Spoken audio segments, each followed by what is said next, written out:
year. This is number 2 for us. And like I said before, it's been 3 years since I've been to South Beach. Longer than that with the trophy wife.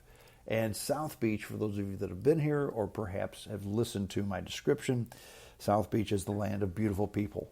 Now, not all beautiful people, so not all the people are beautiful, and not all the beautiful people are here, but it's full of beautiful people. Lots of money, lots of supercars. That part hasn't changed. So the recession has not affected the amount of people who drive Range Rovers and Maseratis and Lamborghinis and Ferraris and Bentleys. And I think I've seen about six different Rolls-Royce SUVs, about 3 different Lamborghini SUVs, 2 different Bentley SUVs. Yeah, all those people have SUVs nowadays. We even saw one Aston Martin SUV, which I didn't know they made one, but I guess they do because we saw one. But, just cars galore. And actually ate dinner, didn't eat dinner with, but our table was right next to another couple at a fish called Avalon. And the gentleman who we spoke to, he was with his wife, and his job is basically he takes cars from South Beach to every place in the country. Because basically if someone wants to spend a couple of months down here, how do you get your supercar from point A to point B? You hire this guy, he puts it on the back of a truck, he takes it down here for you. These people don't drive, they fly. When they're done, he puts it back on a truck, brings it back to wherever they're going next. So their cars follow them, but they don't drive their cars to the destinations. I guess if your Lamborghini breaks down halfway across the prairie of Texas, there's really nobody that can service that car. So I guess I understand why they don't drive it from point A to point B. Plus, if you can afford a $500,000 vehicle, you can afford to have some guy haul it around, right? Pretty much. Prices have gone up since last time we were here. Prices have gone way up since the last time we were here. Dinner, a nice dinner, not a fantastic, not an exceptional dinner, just a real nice dinner.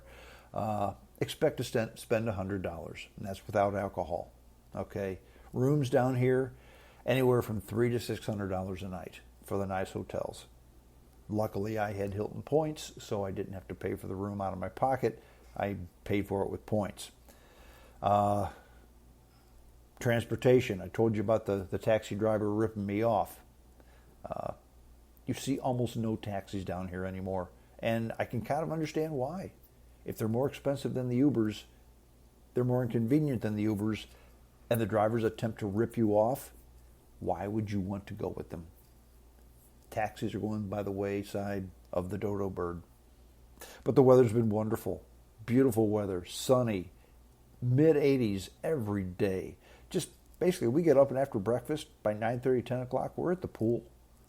Take a nap, have a drink, swim in the pool, take another nap, talk to the kids, just basically swimming. Well, splashing more than swimming. We're not swimming laps. We get hot, we get in the pool, we cool off, we come out, we take a nap, lather, rinse, repeat. And friends, I know everyone says times are tough. We're just getting out of the pandemic, but every place down here is jam-packed. Our hotel, booked solid. Has been since we've been here. Some restaurants have no openings. One of the goals of mine was going to eat at a restaurant called Joe's Stone Crab. Supposed to be the best seafood in Miami Beach. Well, I didn't plan. That place is booked solid till the middle of the month. Well, we're gone tomorrow. We'll be gone on the 3rd. So no Joe's Stone Crab. There's just no place to eat. And actually, I couldn't make a reservation, so I called the place. They said, look, you got to make your reservation online. I said, well, I can't make my reservation online. They said, well, that's the only way we take reservations. Sorry, click. So these people are so jam-packed they don't even have to be nice to you. But that's okay. They still fill the place. But people, it seems like right now, really don't care what they spend. They want to get out and enjoy themselves. Here in Miami Beach, I would say just listening to people speak, You hear many different languages, primarily Spanish languages, some European languages too, a lot of English speakers with thick accents.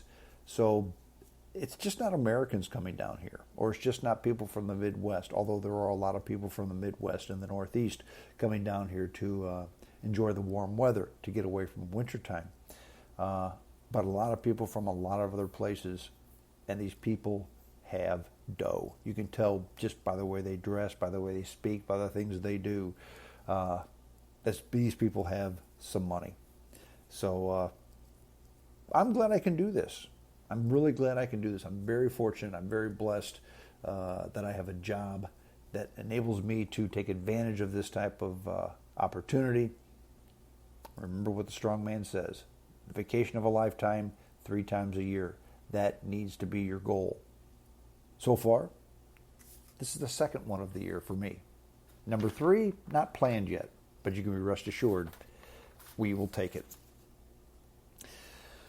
The essay today, The Business of Doing Business. And I wanted to do this because, again, after Wednesday night, I went from business mode to vacation mode because the trade show was over. But the primary reason for coming down here was to take part in a trade show. Okay? This is the first trade show we've been to in 3 years. This is a big trade show in our business, once a year. One year it's in Shanghai, the next year it's in Geneva, the next year it's in South Beach. So that's for Asia, for Europe, for the Americas. And there's a reason why it's in South Beach, because it really is for the Americas, not just North America. It's for South and Central America as well, and the Caribbean.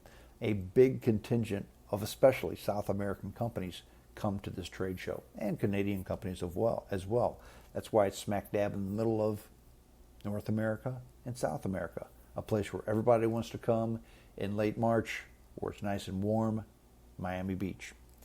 At first glance, the trade show seemed to be about the same as always, just as busy as always. But then as I looked a little closer, this was 2 trade shows in one. There were 2 different types of products that were exhibited here this time. And while they were related, they were a bit different. But I think a lot of people are taking the lead of our company. Booth space, the exhibitors, there were a bit less than 3 years ago. And that's with 2 trade shows combining their resources, okay? Our company attended. We did not exhibit. We haven't exhibited for some time because exhibiting is expensive. Other exhibitors, the ones with more money, their exhibits were smaller or absent. A lot of people are doing what we're doing, just coming to the show and not exhibiting the show and making appointments to see others that are at the show while they're here. And that's kind of what we did here. In fact, I met with 5 existing customers. You think to yourself, well, Strong, why is that worth it?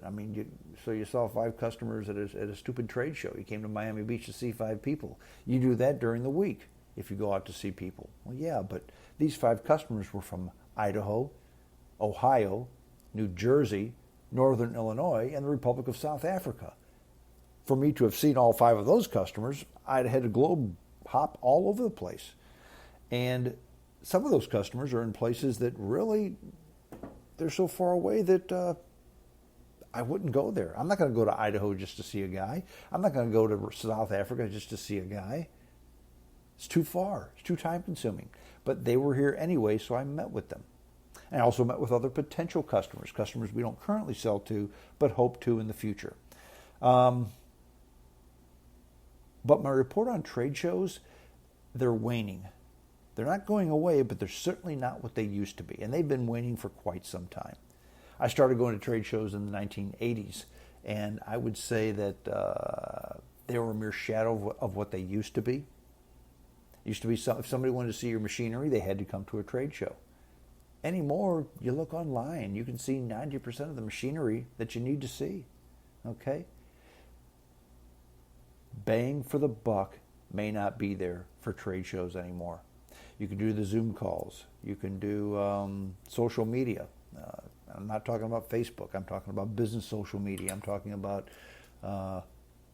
it's called LinkedIn. Any of you in business that are on LinkedIn, you know what I'm talking about. Any of you that are in business and are not on LinkedIn, you need to do it. It's a wonderful tool. But these types of things fill some of the void at a fraction of the cost of a trade show. Many of the bigger companies are pausing also because they have things going on that they didn't plan for, and they have to put their money elsewhere. What type of things, you ask? Well, some of my customers, they have operations in Russia, in the Ukraine, and in China. The business of doing business, hence the title of today's essay. Business is like anything else in life. Business is kind of simple. The business trade is simple. The plan is simple, but it's not easy. And when I say it's simple, it's because basically business is risk versus return. How much capital do you want to risk? How much return on investment can you get from the capital that you're risking? You have to figure that out. Some of my customers who wanted to get into the Russian market, okay, look, the Russian market is there. Communism has fallen. The people have some money to spend. Let's get into the Russian market. And now you have this war. And they had to get out. And the Russian government has just taken over their factories. Same thing happened in Venezuela. The Ukraine, where they're having this war. There's a lot of companies who manufacture in the Ukraine because really labor in Ukraine is very inexpensive. But they have a highly trained, well-educated workforce. So again, well, why wouldn't we want to manufacture products in the Ukraine?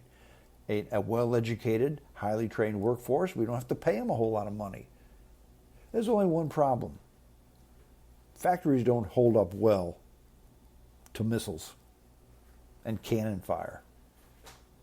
And these companies that have opted to manufacture some of their product in the Ukraine are in big trouble now because the plant has been bombed, or the people can't go to work, or both.